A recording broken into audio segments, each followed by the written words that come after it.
सुप्रभात। उत्तराखंड में आपका स्वागत है। मैं हूं आपके साथ मोनिका सिंह राणा। खबरों की शुरुआत करते हैं। सबसे पहले हरिद्वार से बड़ी खबर। धनपुरा में कपड़े की दुकान में भीषण आग लग गई। 2 घंटे की कड़ी मशक्कत के बाद इस आग पर अब जाकर काबू पाया जा सका है। हालांकि आग के कारण दुकान जलकर पूरी तरह से खाक हो गया। आग के कारणों का खुलासा अब तक नहीं हो पाया है।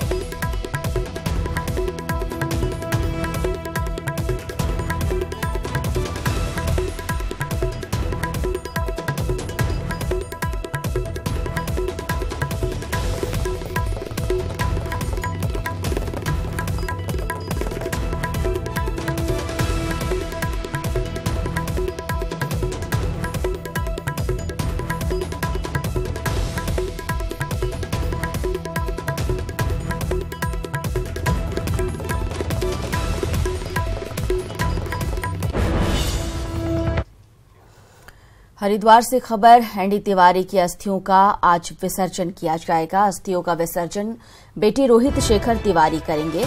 हरिद्वार में अस्थि विसर्जन होगा। कल हल्द्वानी में अंतिम संस्कार किया गया था और आज एनडी तिवारी की अस्थियों का विसर्जन किया जाएगा। अस्थियों का विसर्जन बेटे रोहित शेखर तिवारी करने वाले हैं। तनुज वालिया हमारे साथ जुड़े हुए हैं। तनुज, आज एनडी तिवारी की अस्थियों का विसर्जन किया जाना है, क्या कुछ बताया जा रहा है? और देखिए मोनिका, बता दूं आज यहाँ पर कनकल स्थित अस्थि विसर्जन घाट पर पूरे विधि विधान के साथ पूर्व मुख्यमंत्री एनडी तिवारी की अस्थियों का विसर्जन किया जाएगा। लेकिन बड़ी बात यह कि प्रशासन को इस अस्थि विसर्जन कार्यक्रम की कोई जानकारी नहीं है। न तो पुलिस इस बारे में कुछ बता रही है, ना ही प्रशासन को जानकारी है कि आज उनकी अस्थियां हरिद्वार पहुंचेंगी।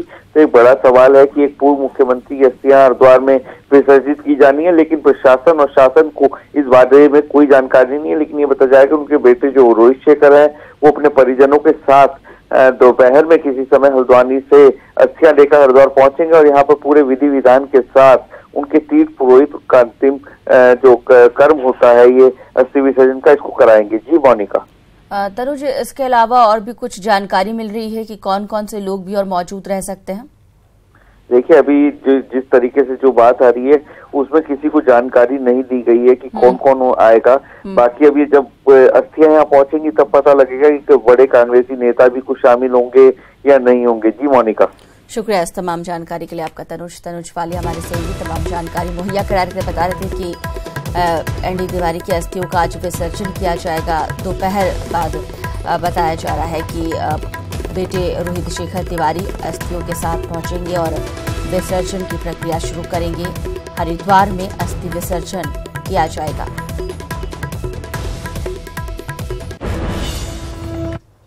देहरादून से अगली बड़ी खबर। आज बीजेपी के मेयर प्रत्याशी सुनील उनियाल गामा अपना नामांकन करेंगे। गामा को सीएम त्रिवेंद्र सिंह रावत का बेहद करीबी माना जाता है और सीधे तौर पर इस सीट को मुख्यमंत्री के नाक का सवाल माना जा रहा है। वहीं बीजेपी प्रत्याशी के नामांकन के दौरान बीजेपी शक्ति प्रदर्शन करती भी नजर आएगी।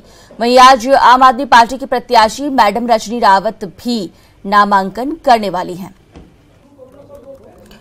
तो आज कई बड़े दिग्गज नामांकन करने वाले हैं। निकाय चुनाव का बिगुल बज चुका है और निकाय चुनाव नामांकन का दूसरा दिन आज है। फिलहाल 23 अक्टूबर को नामांकन की अंतिम तारीख है और ऐसे में बीजेपी के मेयर प्रत्याशी सुनील उनियाल गामा अपना नामांकन कर सकते हैं। गामा को सीएम त्रिवेंद्र सिंह रावत का बेहद करीबी बताया जा रहा है और ऐसे में ये सीट जीतना इनके लिए एक नाक का सवाल है, खास करके मुख्यमंत्री के लिए। देहरादून का रुख करते हैं। दीपांकर भट्ट हमारे साथ जुड़ गए हैं। दीपांकर, निकाय चुनाव के लिए अब जिस तरह से नामांकन करने का दौर चल पड़ा है, आज कई बड़ी शख्सियत नामांकन करने वाली हैं। कब तक नामांकन की ये प्रक्रिया शुरू होगी? क्या कुछ अपडेट है आपके पास? मोनिका, बिल्कुल अब यहां से चुनावी जंग शुरू होगी निकाय की, खास तौर पे जब उम्मीदवार अपना नामांकन दाखिल करेंगे आज और कल शाम तक। और इसमें खास तौर पर अगर देहरादून की बात करें, जिसका जिक्र आपने अभी किया कि सुनील उनियाल गामा आज दिन में 12 बजे महानगर दफ्तर पहुंचेंगे। वहां पर सीएम त्रिवेंद्र सिंह रावत, प्रदेश अध्यक्ष अजय भट्ट, इसके अलावा देहरादून के 10 के 10 देहरादून के 9 विधायक बीजेपी के हैं वो वहां पर शामिल रहेंगे। और फिर महानगर से लेकर नगर निगम के दफ्तर तक ये काफिला आएगा। तो कहीं ना कहीं जो आपकी बात है कि शक्ति प्रदर्शन है और बीजेपी ये संदेश देना चाहती है, सीएम त्रिवेंद्र सिंह रावत ये संदेश साफ देना चाहते हैं कि कहीं पर भी जीत की कोई गुंजाइश नहीं छोड़ेगी। हाँ। बीजेपी यहां पर हर सीट उसके लिए महत्वपूर्ण है, 84 के 84 निकाय उसके लिए महत्वपूर्ण है। और इसके बाद आज दिन के बाद कई लोग नामांकन करेंगे। आज 7 नगर निगम है, वहां पर 7 नगर निगमों में कांग्रेस और बीजेपी के जो उम्मीदवार है वो नामांकन करेंगे। इसी तरीके से नगर पालिकाएं हैं, नगर पंचायत है, वहां पर नामांकन का सिलसिला है। 2 दिन है, 22 और 23 अक्टूबर। पर देहरादून की अगर बात करूं तो यहां की जो मेयर के पद के लिए दावेदारी है उसमें सुनील उनियाल गामा और कांग्रेस की तरफ से दिनेश अग्रवाल, इन दोनों के बीच जो फाइट होने वाली है वो बेहद दिलचस्प रहेगी। और आज सीएम त्रिवेंद्र सिंह रावत जिस काफिले में रहेंगे यहां पर नॉमिनेशन के वक्त, उस वक्त सरकार ये मैसेज जरूर देना चाहेगी कि सरकार ने अच्छा काम किया है, बेहतरीन काम किया है और इस काम का वोट कम से कम मेयर पद के प्रत्याशी को मिले, बीजेपी के उम्मीदवार को मिले। मोनिका, शुक्रिया दीपांकर इस तमाम जानकारी के लिए आपका। दीपांकर हमारे सहयोगी तमाम जानकारी मुहैया कर रहे थे, बता रहे थे कि 12 बजे के आसपास नामांकन की प्रक्रिया चलने वाली है। मेयर प्रत्याशी जो हैं बीजेपी के सुनील उनियाल गामा अपना नामांकन करेंगे और साथ ही आम आदमी पार्टी की प्रत्याशी मैडम रजनी रावत भी नामांकन आज करने वाली है। अगली खबर देहरादून से ही है। पार्षद प्रत्याशियों की सूची जारी हुई है। देहरादून के भाजपा पार्षद प्रत्याशियों की सूची जारी हो गई है। नगर निगम के 77 वार्डों के प्रत्याशियों की सूची जारी कर दी गई है।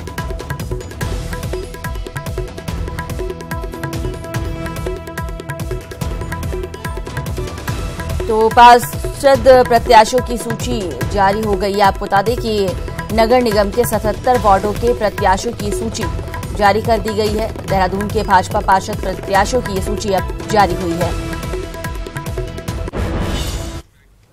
वहीं नगर निकाय चुनाव को लेकर कांग्रेस प्रत्याशियों की लिस्ट जारी होने के बाद एक बात तो साफ हो गई है कि कांग्रेस नगर निकाय चुनाव को इतनी आसानी से हाथ से गंवाना बिल्कुल नहीं चाहती। आखिर क्यों, देखिए इस रिपोर्ट में। नगर निकाय चुनाव के लिए नामांकन के दौर के बीच बीजेपी के बाद अब कांग्रेस ने भी अपने प्रत्याशियों का ऐलान कर दिया है। कांग्रेस ने 6 नगर निगम, 37 नगर पालिका परिषद और 36 नगर पंचायतों के लिए लिस्ट जारी कर दी है। खास बात तो ये है कि कांग्रेस की इस लिस्ट में पार्टी ने जहां जिताऊ प्रत्याशी देख टिकट थमा दिया, अब ऐसे में भाजपा के बागी हों या फिर पार्टी के अपने पुराने चेहरे, बीजेपी से बागी लक्ष्मी सजवाण को कांग्रेस ने ऋषिकेश से मैदान में उतारा है, तो हल्द्वानी सीट पर नेता प्रतिपक्ष इंदिरा हृदय के बेटे सुमित हृदय चुनावी मैदान में है। वहीं कोटद्वार में पूर्व कैबिनेट मंत्री सुरेंद्र अग्रवाल की पत्नी को पार्टी ने मेयर पद का उम्मीदवार घोषित किया है। हमारा फोकस दोनों बातों पे रहा। पार्टी के जो हमारे ऐसे चेहरे हैं जो पहचाने हुए हैं, जिनको लोग जानते हैं और जो पार्टी के लिए प्रतिबद्ध रहे हैं, पार्टी की नीतियों पर जिनका विश्वास रहा है और जिताऊ भी हैं। हमने कंसेंसस बनाया, इतनी मेहनत इसलिए करी कि सारे जगह हम लगभग 6 हमने अभी मेयर घोषित कर दिए हैं, हमने 36 नगर पालिका परिषद घोषित कर दिए हैं, हमने 35 नगर पंचायत घोषित कर दिए हैं। लगभग 95% काम हमारा पूरा हो गया है। और इस काम में हमने मेहनत इस बात पर करी कि पार्टी के प्रति प्रतिबद्ध होने के साथ साथ जनता में उस चेहरे की क्या पहचान है। कांग्रेस की लिस्ट जारी होने के बाद देहरादून में मेयर पद के चुनाव में दिलचस्प मोड़ आ गया है। कांग्रेस ने देहरादून से अपने पुराने कद्दावर नेता दिनेश अग्रवाल पर दांव खेला है, तो बीजेपी प्रत्याशी सुनील उनियाल गामा के पास सियासी अनुभव कम दिखाई देता है। हालांकि जीत के दावे चुनाव से पहले ही किए जा रहे हैं। अखाड़े में आने से पहले हर पहलवान यही कहता है, लेकिन जिस हताशा, निराशा और झगड़े के दौर में उन्होंने अपने कैंडिडेट डिक्लेयर किए हैं, वो ये बताता है कि उनकी क्या स्थिति होने वाली है। निश्चित रूप से हमने जिस प्रकार से कल 3-4 घंटे की मीटिंग के अंदर और बड़े स्मूथ वे में पूरे प्रदेश के टिकट डिक्लेयर किए हैं, घोषित किए हैं, और जिस प्रकार से वहाँ झगड़ा होते हुए भी अगले दिन आज हो रहे हैं, आज इसलिए हो रहे हैं कि इसके बाद समय ही नहीं है, तो जिस प्रकार से तुरंत फुरत में कहना चाहिए। और मुझे लगता है निराशा और हताशा के माहौल में जैसे लिस्ट देख करके लगता है जैसे कैंडिडेट ढूंढ कर लाए गए। चुनावी बिगुल की रणभेरी बजने के साथ सियासी बिसात बिछ चुकी है। तो पार्टियों की सियासी दांव-पेच के बाद अब उम्मीदवार भी आमने सामने हैं। राज्य का इतिहास रहा है कि चुनाव कोई भी हो, मुकाबला बीजेपी कांग्रेस में ही कांटे का दिखाई दिया है। अब ऐसे में नगर निकाय के चुनाव में बाजी किसके हाथ लगेगी, ये देखना दिलचस्प होगा। न्यूज़ 18 के लिए देहरादून से सोनू सिंह की रिपोर्ट। इस वक्त बड़ी खबर आ रही है, कांग्रेस के प्रदेश प्रवक्ता ने इस्तीफा दे दिया है। प्रवक्ता संजय भट्ट ने खुला खत लिखा है। इस्तीफा स्वीकार करने की पीसीसी चीफ से अपील की गई है। टिकट बंटवारे को लेकर नाराजगी जताई गई है और इस्तीफा सौंपा गया है। कांग्रेस के प्रदेश प्रवक्ता ने अपना इस्तीफा सौंप दिया है और इसे स्वीकार करने के लिए कहा है।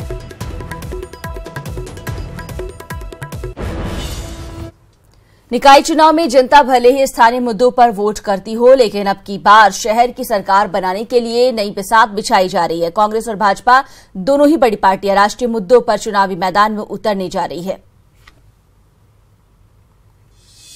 नगर निगम, नगर पालिका और नगर पंचायत चुनाव स्थानीय मुद्दों पर लड़े जाते हैं, लेकिन उत्तराखंड में इस बार तस्वीर थोड़ा बदली नजर आएगी। स्थानीय निकाय चुनाव में सड़क, पानी, स्ट्रीट लाइट, साफ सफाई जैसे मुद्दों की धार कुंद रहेगी।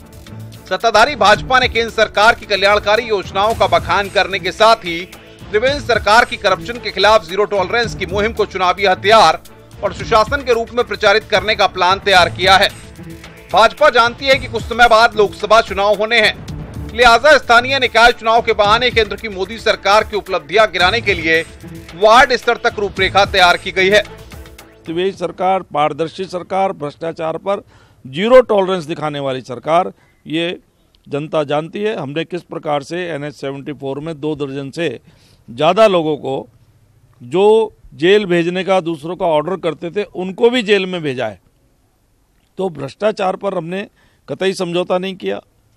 कामों में पारदर्शिता है, टेंडरों में पारदर्शिता है और काम गति से हो रहा है, तेज गति से हो रहा है। माहौल चुनावी हो चुका है। भाजपा ने प्रत्याशियों की सूची जारी करने में कांग्रेस से पहले कदम बढ़ाया तो कांग्रेस भी अब सूची जारी कर चुकी है। शहरी इलाके के इन चुनावों का असर न सिर्फ लोकसभा चुनाव पर पड़ेगा, बल्कि पार्टी कार्यकर्ताओं के मनोबल को प्रभावित करेगा। कांग्रेस भी भाजपा को घेरने के लिए महंगाई जैसे राष्ट्रीय मुद्दों के तीर अपने तरकश में तैयार कर चुकी है। राज्य की जो डबल इंजन की सरकार है, जिस प्रकार से प्रदेश के लोगों से वादा किया गया था 2017 के चुनाव में कि डबल इंजन होगा तो चौमुखी विकास होगा, चारों तरफ विकास होगा, डबल इंजन जो है वो केंद्र से पैसा लाने में आसानी होगी। लेकिन आज हालत ये है कि राज्य की सरकार को अपने कर्मचारियों को तनख्वाह देने के लिए उधार लेना पड़ रहा है। चुनावी मैदान में राजनीतिक दल भले ही मुद्दों के आधार पर एक दूसरे पर आरोप प्रत्यारोप लगाते हों, लेकिन फैसला जनता ही करेगी कि शहर की सरकार किसकी बनेगी। बहरहाल मुद्दा चाहे स्थानीय हो या राष्ट्रीय, ये पब्लिक है, सब जानती है। न्यूज़ 18 के लिए देहरादून से मुकेश कुमार की रिपोर्ट। हरिद्वार में बीजेपी को कांग्रेस ने झटका देते हुए सेंधमारी कर युवा मोर्चा के मंडल अध्यक्ष दीपक टंडन और कृष्णानगर से बीजेपी पार्षद भोला सहगल को कांग्रेस में शामिल कर लिया है। निकाय चुनावी समर में नेताओं का दल बदली का दौर जारी है। इस दौरान नेता एक दूसरे दल में आ जा रहे हैं।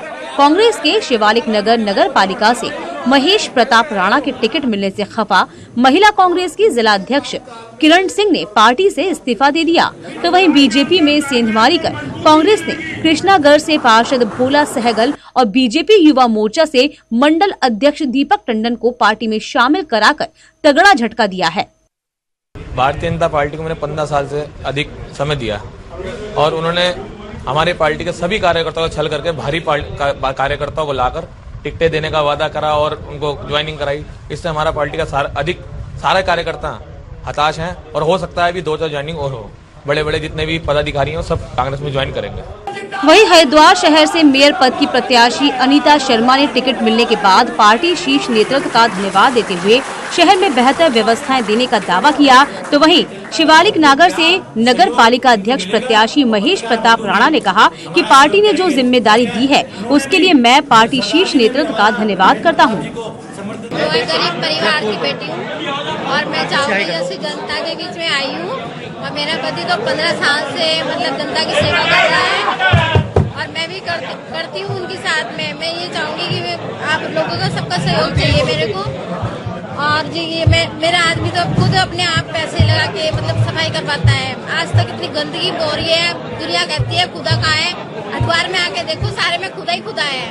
15 साल से हम लोग जिस हिसाब से शिवालिक नगर नगर पालिका त्रस्त है, 2 बार के विधायक से जिन्होंने कोई काम नहीं किया है, जिनके सांसद ने कोई काम नहीं किया है, सड़कों की व्यवस्था खराब, बिजली पानी की व्यवस्था खराब, नालियों की व्यवस्था खराब, जगह जगह पानी भर रहा है, डेंगू का प्रकोप, सुरक्षा की दृष्टि से जो काम इन भाजपा के कुकर्मियों ने किए हैं उन सबको पूरी तरह से नेस्तनाबूद करके नगर पालिका के माध्यम से जनता के हित के कार्य किए जाएंगे।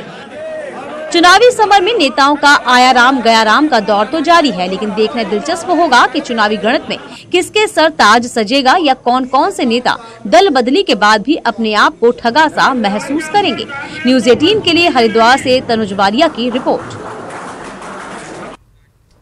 अगली खबर की बात करते हैं। चारधाम यात्रा का प्रमुख पड़ाव तिलवाड़ा को पहली बार महिला अध्यक्ष मिलेगी। 2 ग्राम पंचायतों को मिलाकर तिलवाड़ा को नगर पंचायत का दर्जा मिला था। देखिए खास रिपोर्ट। रुद्रप्रयाग जिला मुख्यालय से 9 किलोमीटर की दूरी पर स्थित तिलवाड़ा चारधाम यात्रा का भी प्रमुख पड़ाव है। मुख्य बाजार सकरा होने के चलते यहाँ पर नागरिक सुविधाएं न के बराबर हैं। छतोली, मठियाण, गढ़बुतेर और रामपुर ग्रामीण कस्बों के साथ ही यहाँ पर तिलवाड़ा शहरी कस्बा है। ऐसे में निर्वाचित होने वाले अध्यक्ष के सामने कई बड़ी चुनौतियां रहेंगी। अभी हमारी 2 ग्राम पंचायत थी और उन ग्राम पंचायतों को तोड़कर नगर पंचायत बनाया गया है और नगर पंचायत विकास की एक बड़ी रूपरेखा होती है, जिससे क्षेत्र के विकास या नगर के विकास में नगर निकाय अहम भूमिका निभाता है।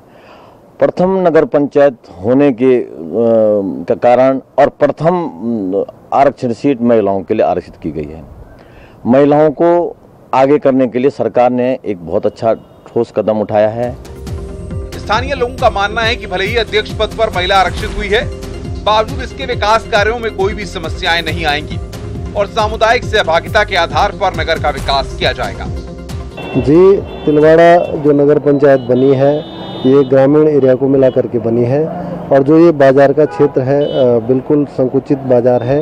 यहाँ पर जो नगर पंचायत का अपना भवन नहीं है और अपने जो योजनाएं यहाँ पर अध्यक्ष के लिए बनाने पड़ेंगी, जो कि काफ़ी कठिनाइयाँ यहाँ पर होंगी क्योंकि ग्रामीण माहौल यहाँ पर है और जो नगर पंचायत के जो ग्रामीण रास्ते हैं, जो भवन है, इन तमाम चीज़ों को लेकर के यहाँ पर जो हमारे पहली बार अध्यक्ष बनेंगे उनके लिए दिक्कतें होंगी, लेकिन ऐसा उसके लिए प्रयास किया जाएगा। जो अध्यक्ष बनेगा वो योजनाएं बनाई जाएंगी तो निसंदेह योजनाएं पूर्ण होंगी। पहली बार नगर पंचायत का दर्जा मिलते ही स्थानीय नेताओं के चेहरों पर खुशी साफ दिख रही थी, लेकिन अध्यक्ष पद महिला आरक्षित होने से पुरुषों के चेहरे पर मायूसी जरूर है। बहरहाल लंबी लड़ाई के बाद तिलवाड़ा को पहली बार महिला के तौर पर अपना पहला अध्यक्ष मिलने जा रहा है। न्यूज़ 18 के लिए रुद्रप्रयाग से सुनील चौधरी की रिपोर्ट। पर मंगलौर से, जहां मंगलौर कोतवाली क्षेत्र के गदरजुड़ा गांव में एक महिला का शव खेत में मिलने के मामले में पुलिस ने एक आरोपी को गिरफ्तार किया है। बताया जा रहा है कि आरोपी महिला का रिश्ते में पोता लगता है। मृतक महिला के बेटे की भी 5 महीने पहले हत्या हुई थी, लेकिन अभी तक उसका खुलासा नहीं हो पाया है।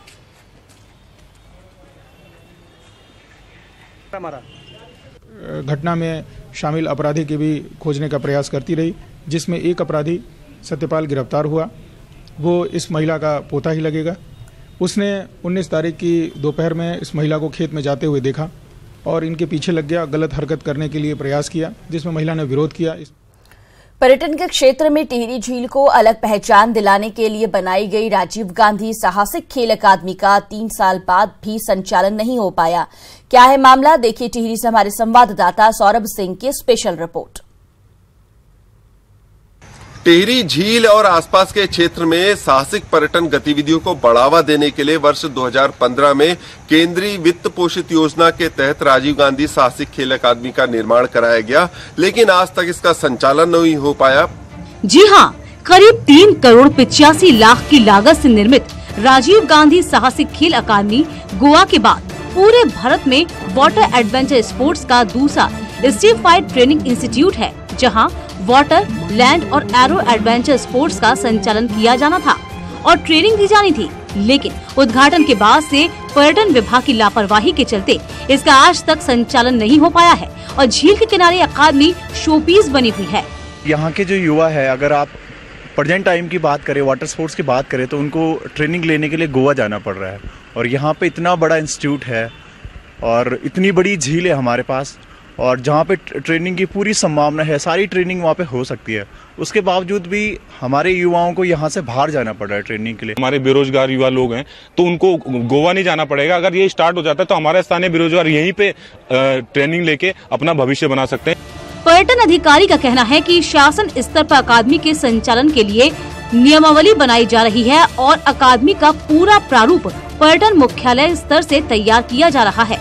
वहीं स्थानीय विधायक धन सिंह नेगी इसे पूर्ववर्ती सरकार की नाकामी बता रहे हैं और उनका कहना है कि उनके सरकार के द्वारा NIWS गोवा के साथ MOU साइन कर लिया गया है और जल्द ही इसका संचालन होगा। कर्मचारी अधिकारियों के एक ढांचा बनाया जा रहा है, उसकी नियमावली बनाई जा रही है, पूरा प्रारूप पर्यटन मुख्यालय स्तर से तैयार कर लिया गया है। उसमें एक कमेटी भी बनी है जिसमें हमारे शासकीय खेल अधिकारी भी हैं। इसका संचालन नहीं हो पाया तो आप भी जानते हैं 25, 26, 27 मई को हमने जो महोत्सव किया उसके माध्यम से पूरी जो है अवस्थापना विकास जो है पर्यटन विभाग को हस्तगत कर दिया गया है। अब जो NIWS गोवा है उसके साथ MOU हो गया है और 50 लाख की धनराशि टिहरी में जो है नई डेस्टिनेशन के रूप में जो माननीय मुख्यमंत्री ने घोषणा किया उसके लिए पैसा भी रिलीज हो गया। कहीं ना कहीं पर्यटन विभाग द्वारा एक लापरवाही सामने आई है जिसके चलते इसका संचालन नहीं हो पाया और जो युवा है, खासकर जो वाटर स्पोर्ट्स एडवेंचर के शौकीन युवा है या उसमें अपना भविष्य बनाना चाहते हैं, उनको अब इसकी ट्रेनिंग के लिए गोवा जाना पड़ता है। और उनका मानना है कि अगर ये राजीव गांधी साहसिक खेल अकादमी यहाँ पर शुरू हो जाती है तो उन्हें ट्रेनिंग के लिए गोवा नहीं जाना पड़ेगा। सौरभ सिंह, न्यूज़ 18 टिहरी।